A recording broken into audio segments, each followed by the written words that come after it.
बिहार किसका है? बंगाल किसका है? गुजरात किसका है? महाराष्ट्र किसका है? तो झारखंड सबके बाप के लगेगी, झारखंड सबके बाप के लगेगी। इस शाम को हम अपने दो साथियों को कांधे पर ले जाकर उन्हें शमशान में दफनाते हैं। उसी समय विधायक कहीं ना कहीं वापस होता है, यानी उन्हें ऐसा लगता है कि शेर जख्मी हुआ। शेर की सांसें उसके दहाड़ से भी खतरनाक होती है। सीनों से ये आफ्ताब जो निकला है आज भड़कते सीनों से, ये जुल्म के पर्दों को फाड़ डालेंगे, ये जुल्मी सरकार को उखाड़ डालेंगे। कम नहीं होंगे, तुम लाख चला लो गोलियां, ये कम नहीं होंगे। शीश कटेंगे लेकिन गम नहीं होंगे। आज पिछले साल भर से लगातार हम लोग आंदोलन, हमारा खाना आंदोलन, नहाना आंदोलन, सोचना आंदोलन, बीते साल भर में लगभग लिखित तौर पर 410 जनसभाएं शायद देश के प्रधानमंत्री अपने जीवन में नहीं किए होंगे। लेकिन आज की ये सभा कुछ नहीं है, क्योंकि बीते एक साल में बहुत प्रेशर, बहुत टॉर्चर, बहुत ट्रोल, बहुत हेट झेले, लेकिन कोई हमको डिगा तक नहीं पाया। लेकिन बीते 2 दिन में कुछ घटनाएं मेरे साथ ऐसी घटी, मेरे दिल के बहुत करीब विकास और प्रकाश नामक मेरे दो साथी थे, जिनका आकस्मिक दोनों 23 साल के उनका देहांत हुआ और हमको थोड़ा दुख लगा, हम दर्द में थे। लेकिन आज अपने दर्द को छिपाकर यहाँ इसलिए आए हैं क्योंकि छात्रों का दर्द उससे लाख गुना ज्यादा है। जिंदाबाद जिंदाबाद जिंदाबाद जिंदाबाद जिंदाबाद। इस घटना के बाद कहीं जख्मी ना हो गए, लेकिन किसी ने ऑटो में बैठे हुए, लेकिन किसी ने ठीक ही कहा है कि घायल शेर की सांसें उसके दहाड़ से भी खतरनाक होती है। और बिल्कुल मुझे तो पूरा विश्वास है, चाहे विधानसभा हो या राजभवन हो, कहीं ना कहीं हमारी एक्टिविटी को वॉच किया जाता है। आप देख सकते हैं मुख्यमंत्री का नया भाषण, वे कहते हैं कैसे लिया झारखंड, तो उनके समर्थक कहते हैं लड़के लिया झारखंड। वे मोटा मोटी 20 साल से विधायक हैं, एक भी वीडियो उनको जारी करने बोलिए जहां उन्होंने ये नारा दिया है कि लड़के एक झारखंड, ये नारा हम लोगों का है।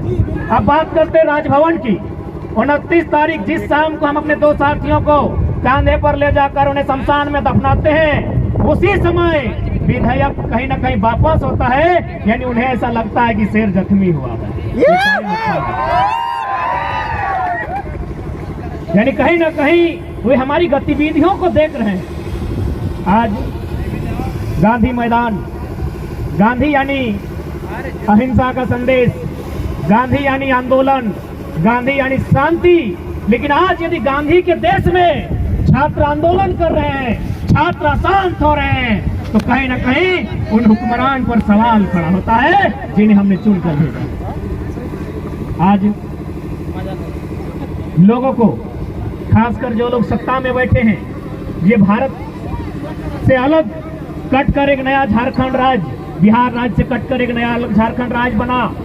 उस समय जो हमारे राज्य के पहले राज्यपाल थे, राज्य के सर्वोच्च रहनुमा माननीय प्रभात कुमार, उन्होंने एक लाइन कहा था कि जिन संसाधन के साथ झारखंड राज्य अलग हुआ है, आने वाले 20 सालों में ये भारत देश का नंबर 1 राज्य होगा।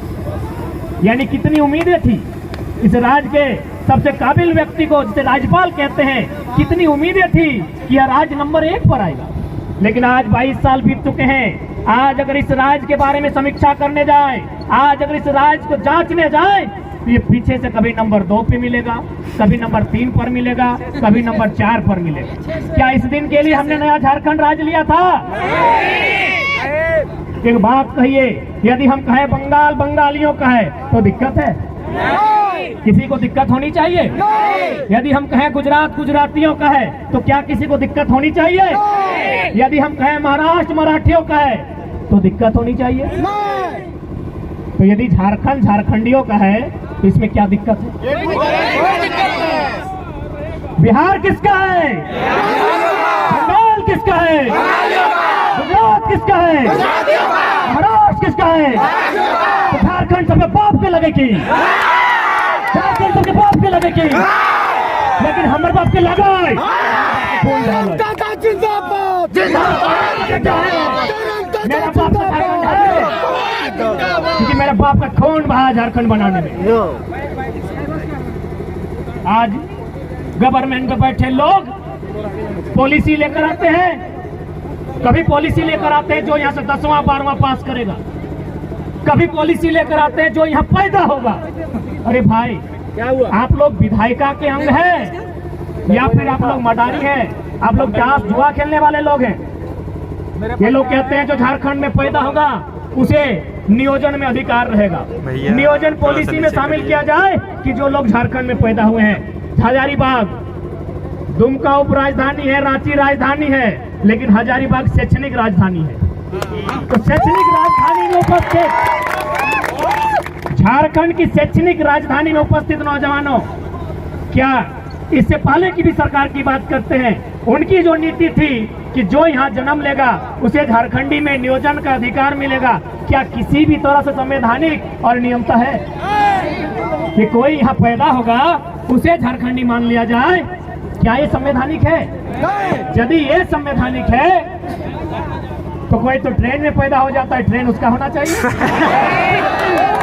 कोई अस्पताल में पैदा होता है, अस्पताल उसका होना चाहिए। तो पैदा होने से जब अस्पताल मेरा नहीं, पैदा होने से वो ट्रेन मेरा नहीं, तो सिर्फ पैदा होने मात्र से उसे झारखंडी कैसे माना जाए?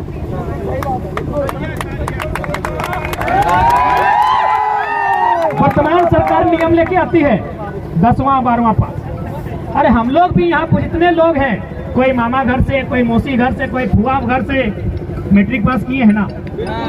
तो फुआ घर से, मामा घर से, मौसी घर से मैट्रिक पास करने के बाद क्या मामा फुआ मौसी ने हमको वहाँ अधिकार दिया है?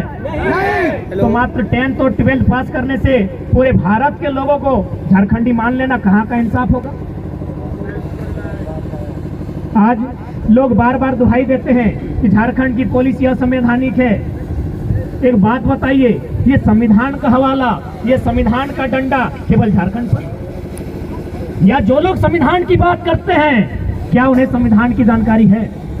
यदि नहीं है तो आप केवल अनुच्छेद 15 और 16 में क्यों रुकते हैं? अनुच्छेद 19 तक पहुंचिए, अनुच्छेद 171 तक पहुंचिए, अनुच्छेद 371 तक पहुंचिए और उसे पढ़िए क्या लिखा है। ये भारत का संविधान बड़ा खूबसूरत है, ये कहता भी है, नहीं भी कहता है। भारत का संविधान आर्टिकल 171 171 क्या कहती है विधानसभा के लिए कि कम से कम 60 विधानसभा की सीटें होनी चाहिए, कहती है ना। भारत का संविधान, भारतीय संविधान अनुच्छेद 171 वो कहती है कि विधानसभा में किसी भी राज्य में कम से कम 60 विधायक होने चाहिए। हमारे यहाँ 81 है, कहती है ना। लेकिन फिर वही भारत का संविधान 371 जिनमें कुछ धाराएं हैं जो सिक्किम, अरुणाचल प्रदेश और गोवा के लिए कहती है आप 30 और 40 में काम चला सकते हैं।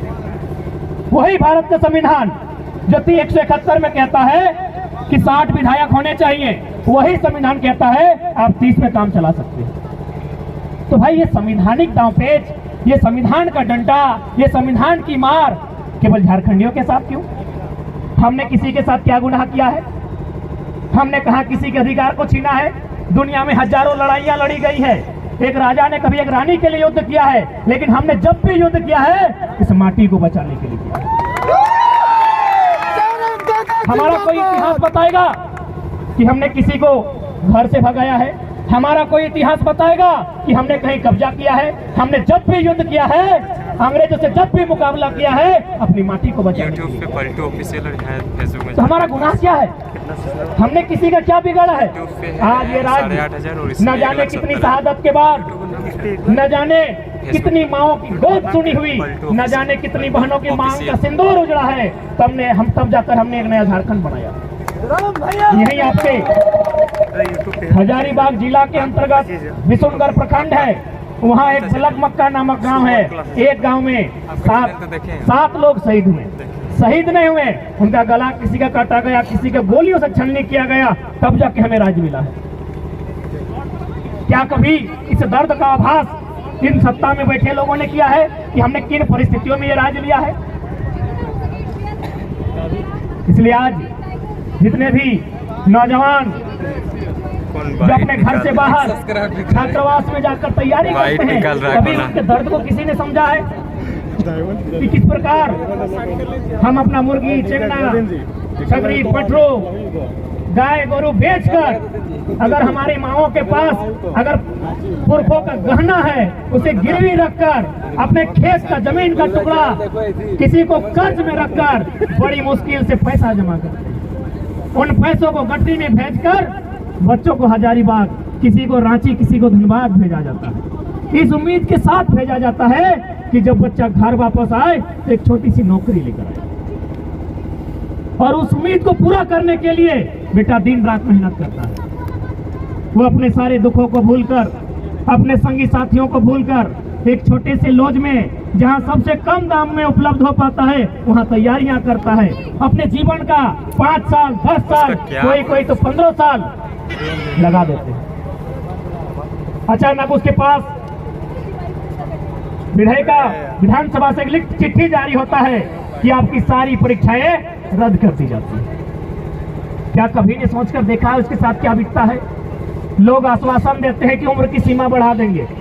एक बात बताइए, जो लोग थोड़ा सा टेक्निकल एग्जाम की तैयारी करते हैं वे लोग अगर उम्र की सीमा बढ़ा दी जाए तो सक्षम है, लेकिन जो लोग डिफेंस की तैयारी करते हैं उम्र की सीमा बढ़ाकर उन्हें घोड़ा बना देंगे क्या?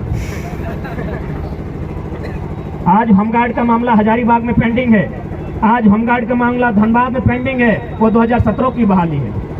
आज यदि आप उनको कह भी देते हैं कि हम आपकी उम्र की सीमा को बढ़ा देते हैं, क्या उन्हें फिर से 5 फीट का हाई जंप करवा सकते हैं? क्या उनसे आप 16 फीट का लॉन्ग जंप करवा सकते हैं? क्या उनसे आप 5 मिनट में 1600 मीटर दौड़वा सकते हैं? तो वास्तव में इनके पास विजन नहीं है, इनके पास मिशन नहीं है, ना इनके पास दूरदर्शी सोच है।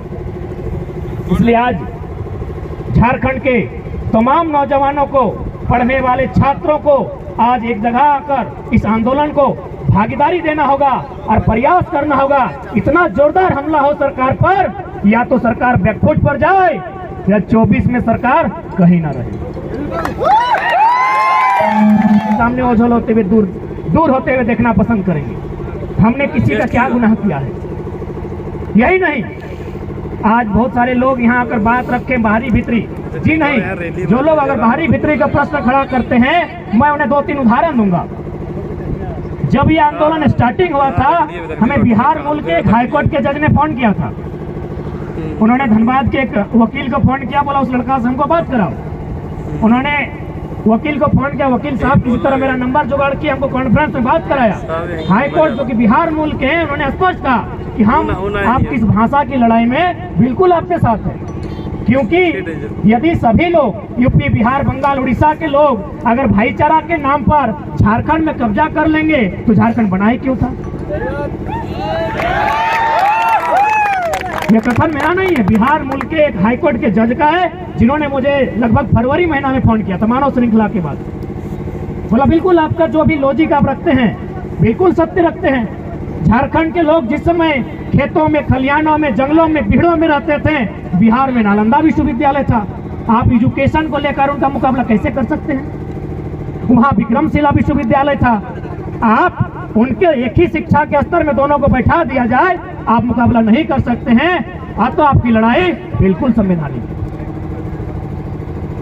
एक हरियाणा के जाट नेता का फोन आया जो किसान आंदोलन में सक्रिय थे। उन्होंने भी कहा कि यदि जो लोग झारखंड के दर्द को नहीं समझ रहे हैं और जो लोग इसे बाहरी भीतरी का नाम दे रहे हैं, उनसे एक ही सवाल किया जाए कि पूरा इंडिया एक रहता, कश्मीर से कन्याकुमारी तक हिंदुस्तान एक, गुजरात से अरुणाचल प्रदेश तक पूरा इंडिया एक रहता, और यदि बंगाल के किसी अभ्यर्थी को केरल में मास्टर बना दिया जाता, क्या हैंडलिंग कर पाते हैं? गुजरात के किसी अधिकारी को नागालैंड में इंस्पेक्टर बना दिया जाता, क्या विधि व्यवस्था कंट्रोल कर पाते? तो इस बात को अगर आप समझते हैं तो इस बात को भी समझना होगा, झारखंड की लड़ाई सही है।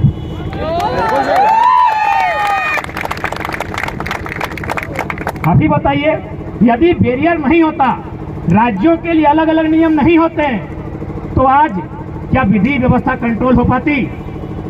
क्या एक मलयालम बोलने वाला केरल का इंसान झारखंड के क्षेत्र में विधि व्यवस्था कंट्रोल कर पाता? नहीं कर पाता। तो इसीलिए हमारे देश की खूबसूरती यही है, अनेकता में एकता, विविधता में एकता, और उसी के तहत आपको सबके अधिकार को सुरक्षित रखना हो।